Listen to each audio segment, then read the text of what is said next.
Muy buenos días, un gusto de verlos en esta mañana. La semana pasada los extrañamos, pero me da mucho gusto que tuvieron un buen tiempo escuchando la palabra del Señor. Gracias a Dios por el trabajo que hizo nuestro hermano Osvaldo. El día de hoy vamos a continuar con esta serie que comenzamos ya hace algunas semanas. Ya vamos a terminar el capítulo 6 de Juan. Y quiero a manera de introducción recordarles que a estas alturas todo está cambiando en el ministerio de Jesús. Everything is changing in Jesus' ministry. Todo está cambiando a pesar de que estaba rodeado por una multitud de personas. Pronto nos vamos a dar cuenta que esta multitud de personas van a empezar a abandonarlo.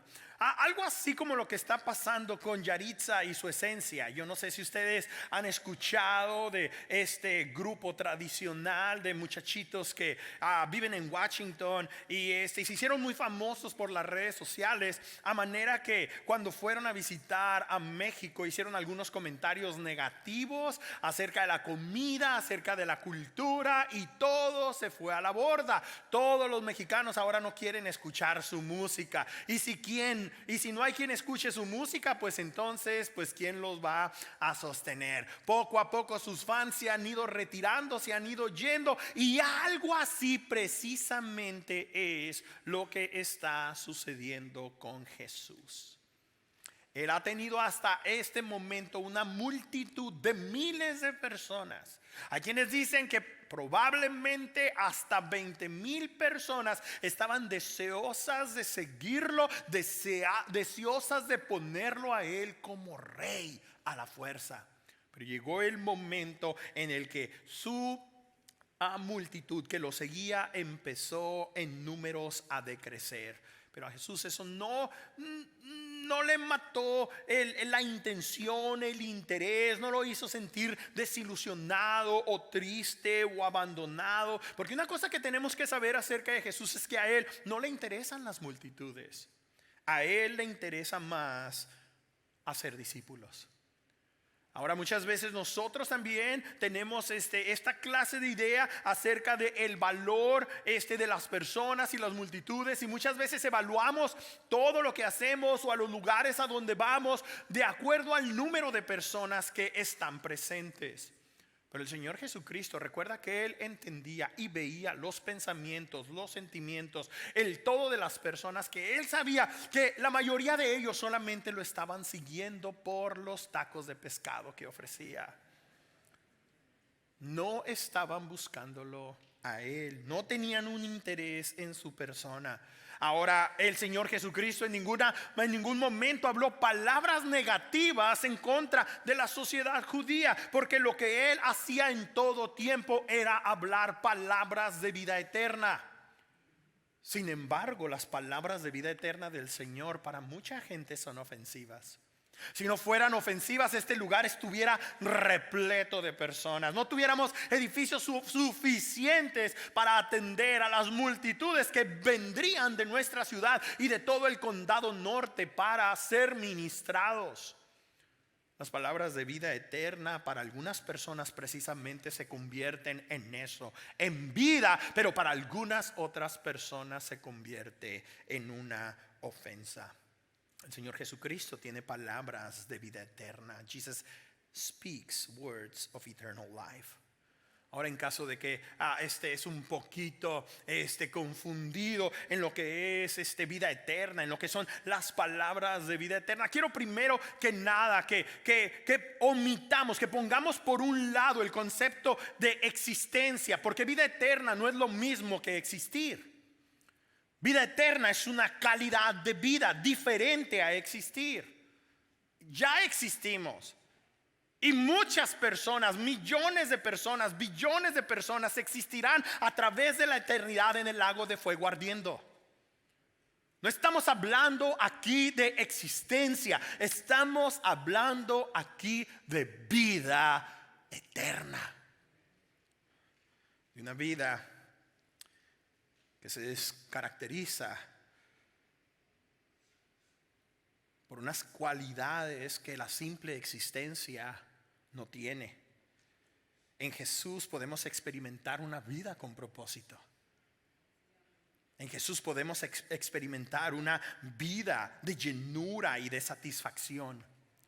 En Jesús podemos experimentar una vida de tener una relación con Dios, que empieza en el momento en el que aceptamos a Jesús y seguirá a través de la eternidad. Simplemente existir no significa que tenemos nada de eso.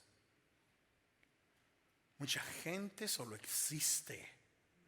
Solamente aquellos que son nacidos de Dios, nacidos de nuevo, tienen vida eterna. Y esa es una gran diferencia. Ahora, cuando el Señor Jesucristo vino a promover, vino a publicar su mensaje, su evangelio, dando palabras de vida eterna, las personas que estaban escuchando el mensaje del Señor inmediatamente entendieron que las palabras de vida eterna son desafiantes. The words of eternal life are challenging. No son sencillas de recibir. Las enseñanzas de Cristo Jesús fueron difíciles de aceptar, como lo siguen siendo el día de hoy en nuestros tiempos. Pero más que aceptar, son difíciles de tolerar. Di conmigo, tolerar. Tolerar, es difícil de tolerar las enseñanzas, las palabras de Jesús. El Señor Jesucristo dijo en el versículo 53 de Juan capítulo 6: a menos de que coman mi carne y de que beban mi sangre, no van a tener esta calidad de vida de la cual yo les estoy llamando, de la cual yo les estoy hablando. Esa frase, coman mi carne y beban de mi sangre, solamente es una metáfora que Jesús utilizó para enseñar a su audiencia que solamente en Él estaba la provisión de Dios para la humanidad, que no había absolutamente nada fuera de Él de donde pudiéramos encontrar sustento, alimento. Pero muchos de nosotros buscamos alimentarnos de otra cosa aparte de Jesús. Como las personas que vivían en su tiempo estaban acostumbradas a alimentarse de algo más aparte de Dios. Y Jesús vino a invitarlos a que lo pusieran a Él en el centro de su vida, a que le permitieran a Él convertirse en aquel que les daría satisfacción y plenitud. Pero como te puedes imaginar, estas palabras no eran palabras bien recibidas por la élite religiosa de aquel tiempo. Para nosotros esta clase de palabras son muy atractivas, en teoría, en la superficie.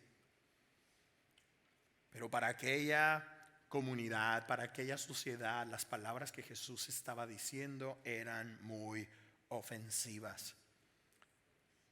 Eran muy radicales, de hecho, siquiera para ser consideradas. Esa enseñanza de Jesús era muy difícil de tragar, muy difícil de pasar. ¿Entiendes esta frase, verdad? Cuando estás comiendo un alimento y que estás convencido de que no te gusta, el hígado encebollado, y dices, ok, ya tengo 43 años, ¿verdad, Yemima? Lo voy a probar. Y luego, lo pruebas, la textura no te gusta y no lo puedes pasar. Las enseñanzas de Jesús eran muy difíciles de pasar, de tragar, muy difíciles de abrazar. Porque ellos no estaban listos para Jesús. Ellos no estaban listos para Jesús como el pan de vida. They weren't ready for the bread of life. Ellos no estaban listos para un Mesías dispuesto a rendir su vida, entregándose a beneficio de la humanidad. Ellos querían un gran rey, ellos querían un guerrero, ellos querían alguien que peleara por ellos, que levantara las multitudes, que reclutara a todos los hombres de esa sociedad para pelear en contra del imperio romano. Ellos dudaron de que Jesús fuera la fuente de vida eterna. de que en Jesús se encontrara algo mejor que lo que ellos tenían. Tú sabes, algunos de nosotros sentimos que tenemos una vida bien a todo dar. Y cuando tú sientes que tienes una vida bien a todo dar, entonces no vas a querer considerar para nada lo que Jesús tiene que ofrecer. Aquellas personas, sobre todo los religiosos, los más importantes en esa sociedad, creían que tenían todo a su favor. ¿Cómo me vienes a decir que solo en ti voy a encontrar vida? Además, ellos lucharon con la idea de que Jesús se convirtiera en el Cordero de Dios que quitaba los pecados del mundo. Ellos no podían creer que en ese individuo, que en esa persona se encontrara la remisión de pecados, la redención. Ellos no podían creer que lo que Jesús estaba diciendo era cierto, era verdadero. Como muchos de nosotros no lo creemos en este día. Muchos de nosotros creemos que somos suficientemente buenos como para cuando el Señor nos llame a su presencia pasar de panzazo o con un 8.5 por ahí. Estos líderes religiosos creían que ellos tenían un 10. Y como Jesús va a venir a decirnos que Él va a pagar por mis pecados, en otras palabras, ¿me estás llamando pecador? Eso es lo ofensivo. Algunas veces nosotros no digerimos todo el contexto, todo lo que está pasando en esta sociedad y todo lo que está pasando por las mentes de esta persona, de estas personas. Pero lo que Jesús está diciéndoles prácticamente es que ellos tienen algo que no es suficientemente bueno y digno ni siquiera de vivir, que ellos lo necesitan a Él. Es como si alguien te viniera y te dijera a ti que eres una persona muy exitosa en tu trabajo, que tienes posesiones abundantes, que tienes una hermosa familia, una bella esposa, unos bellos hijos, que todo te va bien por la vida. Imagínate a Jesús diciéndote: lo que tú tienes no es suficiente. Eso es ofensivo. Pero lo que Jesús estaba diciendo: todo tu éxito, todos tus triunfos, toda tu gloria, todas tus conquistas, todo el honor, toda la gloria que las personas te puedan dar, no son suficientes. Come mi carne, bebe mi sangre, porque si no, no tienes vida. Si no, no tienes vida. Dice el versículo 60: al escucharlo, muchos de sus discípulos exclamaron: esta enseñanza es muy difícil, ¿quién puede aceptarla? Y ese es el punto exactamente. El versículo es extremadamente explícito. La enseñanza es muy difícil, pero no es difícil de entender. La enseñanza es muy difícil, pero no creas que aquella audiencia ignoró y se quedó pensando: ay, ¿qué habrá dicho Jesús? ¿Acaso quiere que nos convirtamos en caníbales? Y no. La audiencia no está perturbada porque no entiende lo que Jesús está diciendo. Jesús los ha acostumbrado a estas alturas a hablarles en parábolas. Ellos entienden cómo el Señor habla. Además, siempre el Señor habla de manera sencilla para que todos puedan entender. Nosotros hacemos el texto más complicado, pero esa audiencia entendía lo que Jesús estaba diciendo. Por eso no se quejan diciendo: esta enseñanza es muy difícil de entender. No dicen eso. ¿Qué dicen? ¿Que es muy difícil de qué? De aceptarse. Es muy diferente no entender a no querer aceptar algo que has entendido. Esta audiencia sabía lo que Jesús estaba diciendo, pero no quiso aceptar. Luchaba con aceptar. ¿Cómo voy a decir que todos mis logros académicos no son más importantes que Jesús? ¿Cómo voy a decir que todos los sacrificios que he traído al altar a través de los años, por toda mi vida, no han sido suficientes? ¿Cómo todo lo que estas personas hacían, el Señor prácticamente viene y dice: no te provee ninguno de esos méritos lo que yo te puedo proveer. Vida eterna. Y de nuevo, no existencia. Hoy voy a vivir por siempre. El infierno va a estar lleno de personas que existirán por siempre. Sino voy a tener una calidad de vida en la cual voy a estar y existir por siempre para adorar al Señor y bendecir su nombre en su compañía, viviendo con el propósito por el cual Él me ha creado y me ha redimido. Decir Jesús que solamente en Él había salvación era descalificar lo que las personas en aquella sociedad, en aquel contexto hacían. Ellos vivían en un contexto, en una sociedad en donde ellos se ganaban la salvación. Ese es todo el problema. Ellos con sus méritos se ganaban el favor de Dios en sus cabezas. Es lo que ellos creían, es lo que ellos pensaban. Y Jesús les viene y les dice: ¿saben qué? No es así. Ustedes jamás podrán hacer absolutamente nada que los lleve a ganar la vida eterna. Porque la vida eterna es un regalo que les ha sido dado gratis a ustedes, que les ha sido presentado a ustedes gratuitamente. Es por gracia, pero que ha costado, que va a costar en esta situación, que va a costar demasiado. Coman mi cuerpo, coman mi carne, beban mi sangre, porque el Señor prácticamente está diciendo: ¿saben qué? Me voy a entregar entero, completo por ustedes. El regalo de la salvación va a ser gratis para ustedes, pero a mí me va a costar mi carne, a mí me va a costar mi sangre.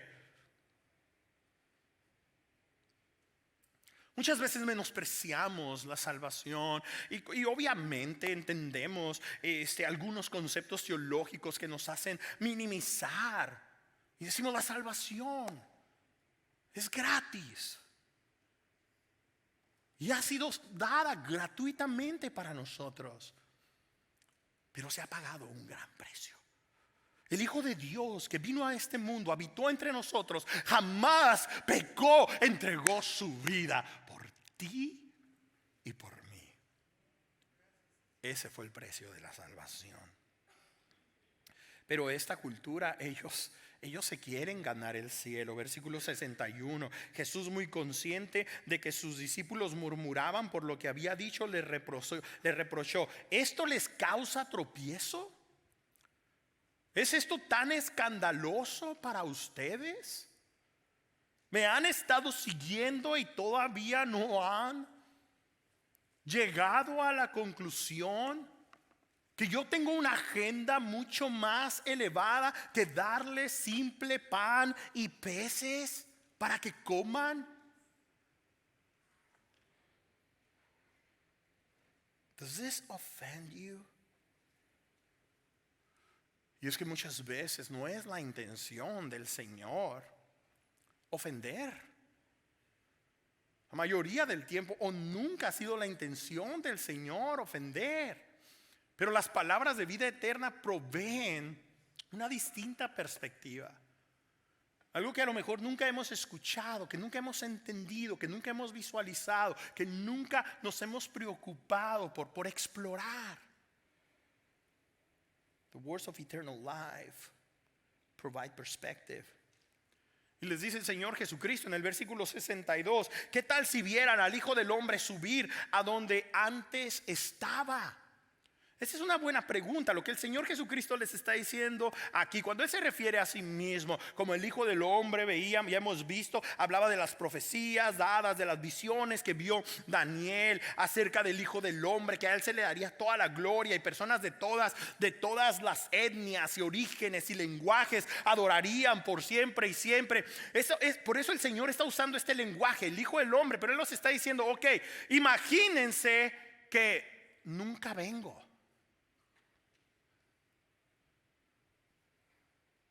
Que nunca hago mi aparición en la escena de la humanidad.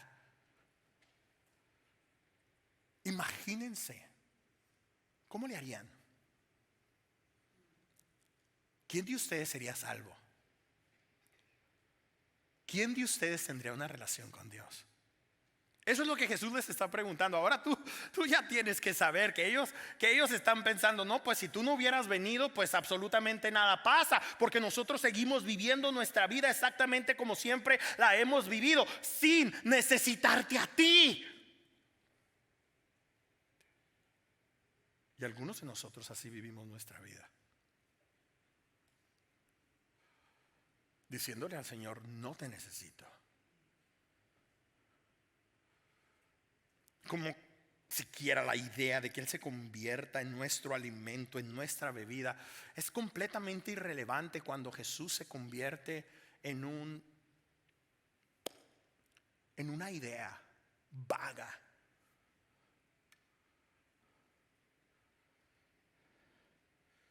Cuando no es lo más esencial, cuando no es lo más importante. Pero tú y yo sabemos que sin Cristo Jesús ninguno de nosotros seríamos capaces de tener lo que tenemos en Él. Pero este mensaje es espiritual. Y esa multitud no podía discernir las cosas espiritualmente. En su mayoría estaban ciegos espiritualmente. No podían ver a Jesús como el Mesías. El Espíritu de Dios es el único que puede abrir los ojos y puede por fin permitirnos experimentar la vida que es posible que tengamos en Cristo Jesús. Versículo 63. El Espíritu da vida, la carne no vale para nada. Las palabras que les he hablado son espíritu y son vida. Entonces por eso esta multitud no entendía lo que Jesús estaba diciendo, porque para ellos es como si Él estuviera hablando un lenguaje completamente diferente. Algunos de nosotros estamos luchando y aprendiendo con nuestra habilidad de entender y de asimilar el idioma inglés. Cuando vemos una persona hablando en inglés alrededor nuestra, pues nomás sonreímos porque no entendemos mucho. Estas personas que estaban ahí presentes, la audiencia del Señor, no entendían mucho de lo que Él estaba hablando. Él fue muy explícito, pero el mensaje es muy profundo. El Señor Jesucristo nunca buscó persuadir a las personas con su manera de comunicar, si no Él hubiera hablado de una manera que la gente normal, que la gente común, que la gente sencilla no lo hubiera entendido. Muchas veces a eso somos tentados, inclusive como predicadores, a usar lenguaje y palabras rebuscadas que nadie entiende. Pero el Señor Jesucristo no era así. El Señor Jesucristo está hablando muy sencillamente. Él les está diciendo, me tienen que hacer su todo. Me tienen que hacer su todo. En esta cultura creemos que muchísimas cosas son esenciales, como por ejemplo podemos decir que este aparatito es esencial, o podemos decir que un carro es esencial, o tantas cosas que decimos que son esenciales. En aquel tiempo lo esencial era comer y beber. Y si no lo crees, sigue viendo tu aparatito y no comas y no bebas, verás qué te pasa. Eso es esencial. Eso es lo que Jesús le está diciendo a esta multitud. Yo soy esencial. Nada más lo es. La carne, o sea, todo lo que haces con tu cuerpecito, con tu mente, lo que logras, eso no es esencial. Eso no es esencial. Yo soy esencial. Pero esta gente, esta multitud no lo entendía. Porque como la escritura dice en 1 Corintios 2:14, las personas sin el Espíritu de Dios no pueden aceptar las cosas que vienen del Espíritu de Dios y no pueden entenderlas porque deben de ser discernidas espiritualmente. Y tú y yo el día de hoy tenemos que darnos cuenta que precisamente cuando empezamos a escuchar las palabras de vida eterna, empiezan a generar algo en nuestro ser. Fe. La fe viene por el oír, y por el oír, ¿qué? La palabra. ¿Ok? Entonces las palabras de vida eterna vienen y prueban nuestras convicciones. En muchas ocasiones van a ser estas palabras que todas nuestras convicciones se empiecen a desmoronar una a una. ¿Qué es lo más importante en tu vida? Mi familia. Cuando Jesús se convierte esencial, tu familia no es lo más importante. ¿Qué es lo más importante en tu vida? Mi trabajo. Cuando Jesús es lo esencial, nada puede competir con Él. Es ofensivo, te digo, nosotros no le invertimos mucho tiempo. Venir a la iglesia es algo que hacemos facilísimamente. Vamos a venir a un cuarto en donde hay aire acondicionado y buena música y toda la historia. O sea, 1 hora 15 minutos. Esta gente andaba buscando a Jesús por todos lados. Esta gente tiene hambre. Esta gente quiere vender y aprender del Señor. Pero el Señor Jesús viene con una enseñanza muy pesada para ellos. Y dice: ustedes no me buscan a mí. Ustedes no buscan la esencia. Ustedes buscan las bendiciones. Como nosotros viniendo a la iglesia porque queremos ser sanados, o porque queremos que nuestro matrimonio se mejore, o porque queremos que nuestra relación con sus hijos con nuestros hijos cambie, o porque queremos que alguno de nuestros hijos empiece a buscar, a caminar por el buen camino. En fin, miles de motivaciones puede haber para nosotros venir a un lugar como este. Para muchos de nosotros es para que Diosito esté contento conmigo.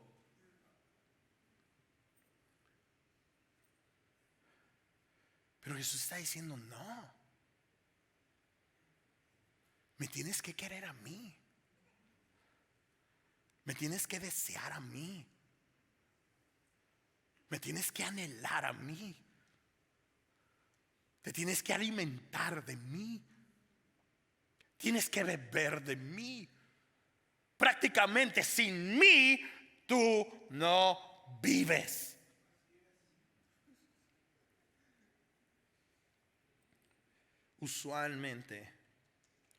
Usualmente nosotros queremos primero estar seguros de que una persona es fidedigna para confiar en ella.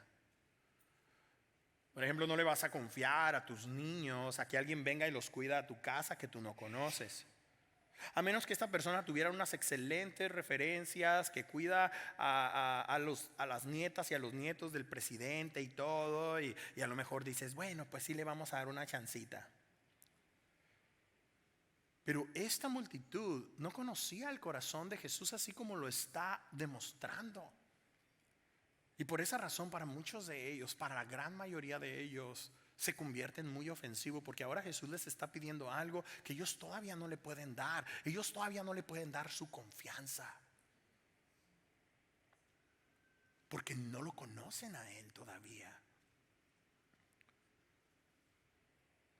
No conocen a Jesús. Y la invitación de Jesús es que le creamos a Él, aunque no sepamos absolutamente todo de Él. Como si el orden se hubiera alrevesado. Ahora nuestra responsabilidad es solamente creer. No debemos de preocuparnos por querer hacer y deshacer. Nuestra responsabilidad más importante, más esencial es creer. Creer que lo que Él dice es verdadero. Eso es lo que tenemos que hacer, pero nos cuesta mucho creer.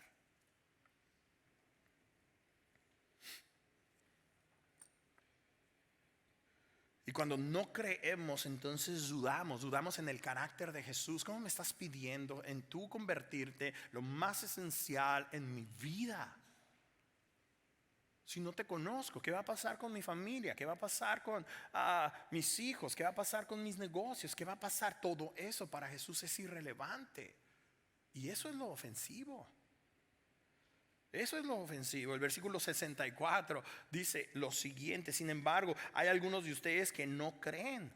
Es que Jesús conocía desde el principio quiénes eran los que no creían y quién era el que iba a traicionarlos. O sea, el Señor Jesucristo ya a estas alturas, el apóstol Juan nos está haciendo saber que ya el Señor Jesucristo sabe cuántos de esta multitud no creen en Él. Imagínate que yo tuviera esa habilidad de ver a toda esta multitud, a todas estas personas y saber quién está pensando: ay, qué aburrido, ay, qué sueño, ay, qué irrelevante, ay, un montón de mentiras. Imagínate, si yo supiera eso, pues no me subiría aquí a predicar, me quedaría bien agüitado.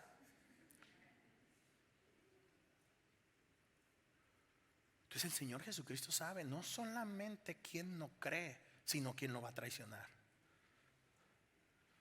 Por eso digo, a Jesús no le importan las multitudes.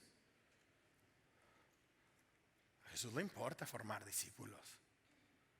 Y como si de una manera intencional está haciendo Él todo esto, está provocando todo esto para que se partan las aguas, para, ¿saben qué? Háganse un lado. Ustedes no tienen una intención genuina y legítima. Ustedes simplemente han crecido en la iglesia y están yendo por su rutina dominical. Pero ¿saben qué? El Señor sabía todo.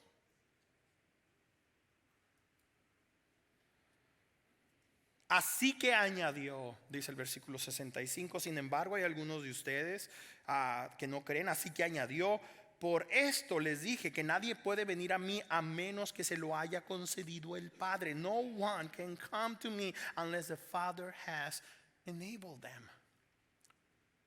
Y esto es tremenda revelación de parte del Señor Jesucristo para sus oyentes. Él está diciendo: ¿saben qué? No es que yo me esté promoviendo aquí. Yo no estoy haciendo lo que a mí se me ha antojado. Yo no me estoy convirtiendo en una persona irresistible para ustedes. ¿Saben qué?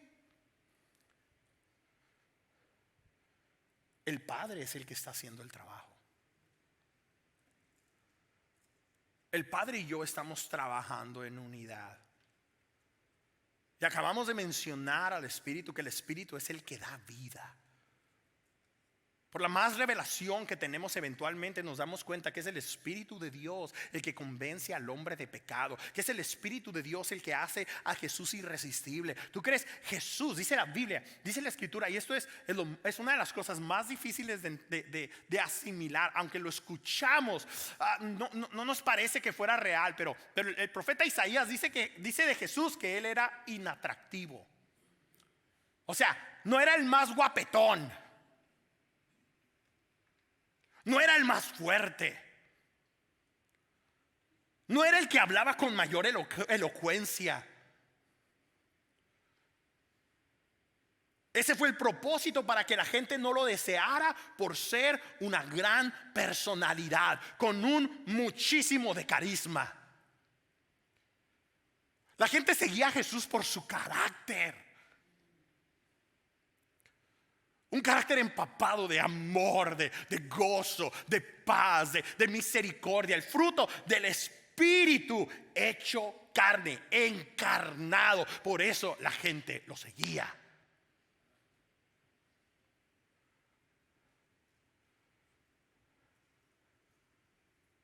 Y el Espíritu, el Padre, están haciendo su trabajo. Y Jesús lo sabe. Nadie va a creer en mí por su propia cuenta. ¿Te fijas cómo eso es ofensivo? Nadie va a venir a mí por su propia cuenta. Van a venir porque la Trinidad en unidad está trabajando. Porque el Padre me los ha dado y porque el Espíritu los va a guiar a mí. Y eso es ofensivo. Este no es un concepto teológico como lo hemos hecho en nuestros tiempos, en donde nos ponemos en un bando y decimos elección, predestinación y toda esa historia, en donde decimos no es nuestra responsabilidad personal de aceptar a Jesús o no. Este no es un concepto. No estamos hablando de esas divisiones teológicas que existen entre nosotros. Estamos viendo lo que Jesús está diciendo aquí. Por esto les digo que nadie puede venir a mí a menos menos que se lo haya concedido el Padre.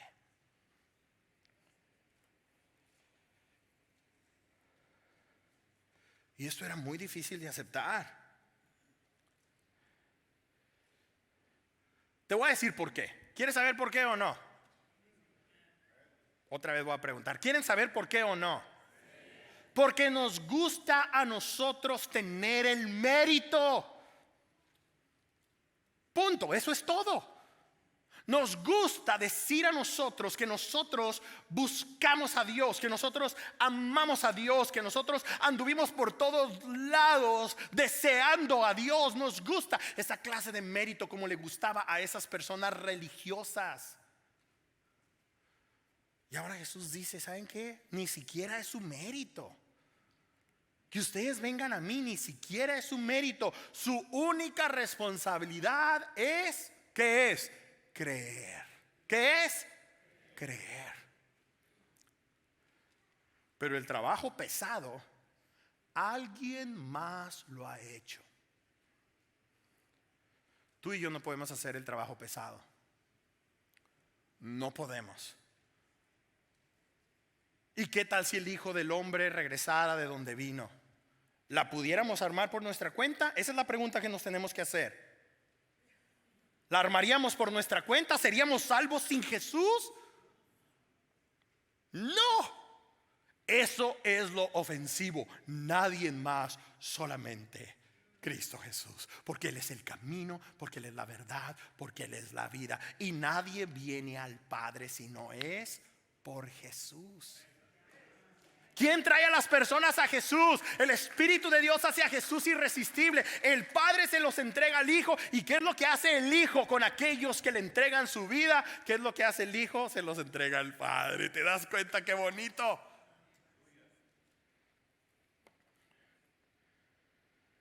Desde entonces, y aquí es donde la cosa se puso un poquito gris, muchos de sus discípulos le volvieron la espalda y ya no andaban con Él. ¿Quiénes dejaron de andar con Él?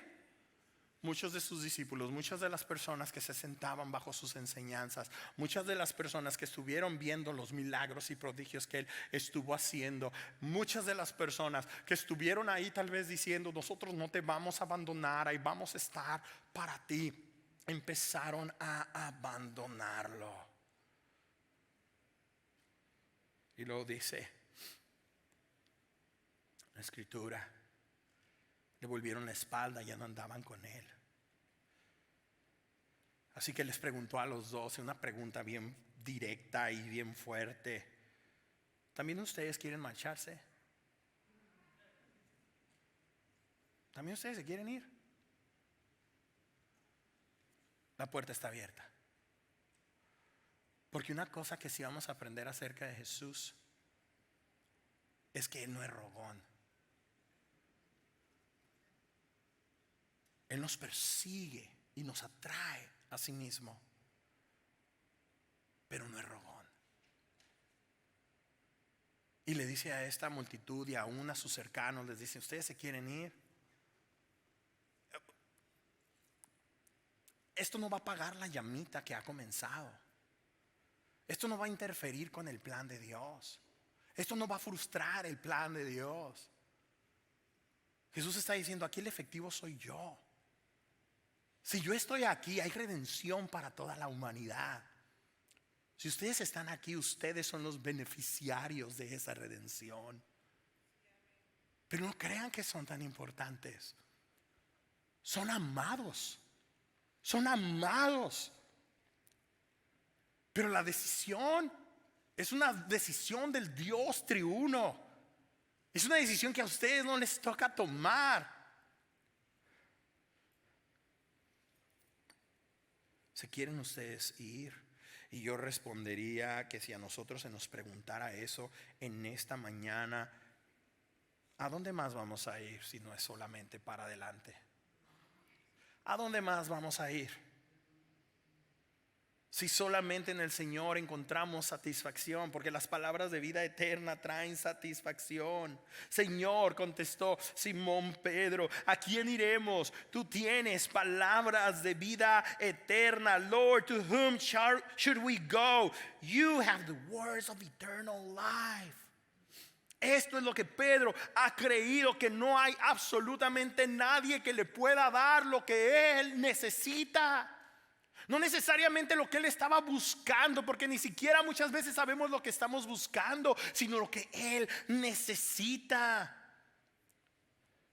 Pedro se dio cuenta porque escuchó las palabras de vida eterna, no porque vio todos esos milagros increíbles que Jesús hizo.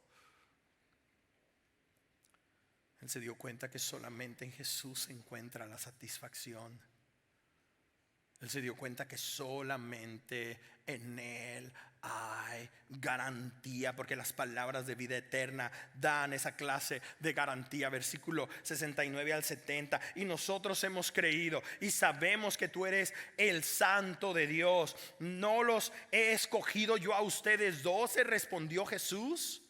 O sea, Pedro empieza a decirle: ¿sabes qué, Señor? Nosotros hemos creído en ti y sabemos que tú eres el Santo de Dios, usando el lenguaje que a través del Antiguo Testamento se usa una y otra vez: el Santo de Israel. Ahora Pedro le está diciendo a Jesús: tú eres el Santo de Dios. Pero luego Jesús inmediatamente le dice: bueno, Pedro, ¿y a ti quién te ha escogido?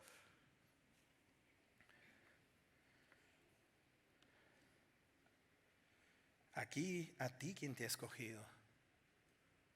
Yo te he escogido. Tú no me has escogido, Pedro. Yo te he escogido.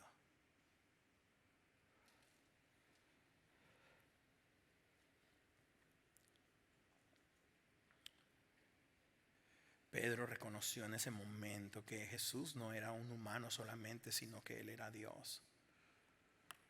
Y también se dio cuenta que estas palabras de vida eterna exponen nuestra hipocresía. En el versículo 70 completo dice: ¿no les he escogido yo a ustedes 12? Les respondió Jesús. No obstante, uno de ustedes es un diablo. Ay, caramba.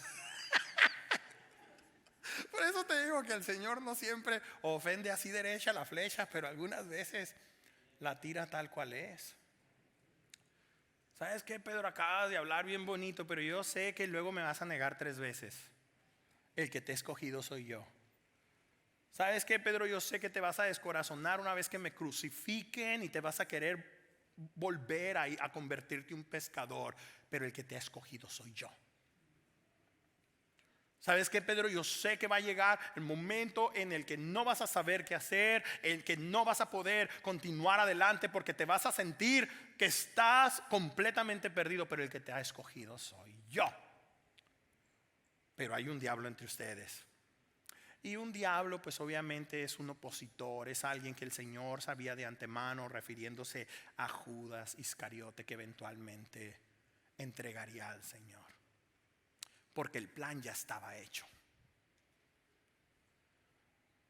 Mira, así está el plan. Que tú estés aquí el día de hoy no es un accidente. Llámalo como quieras, pero no es un accidente. No sé cuántas veces has venido a un lugar como este, escuchar la palabra de Dios una y otra vez, y tú todo el tiempo estás pensando: es un accidente, pero no. Dios está haciendo su obra. Y muy probablemente está haciendo su obra en ti. ¿Qué nos toca a ti y a mí hacer? Creer. ¿Lo crees? ¿Lo crees? Al que cree, todo le es posible.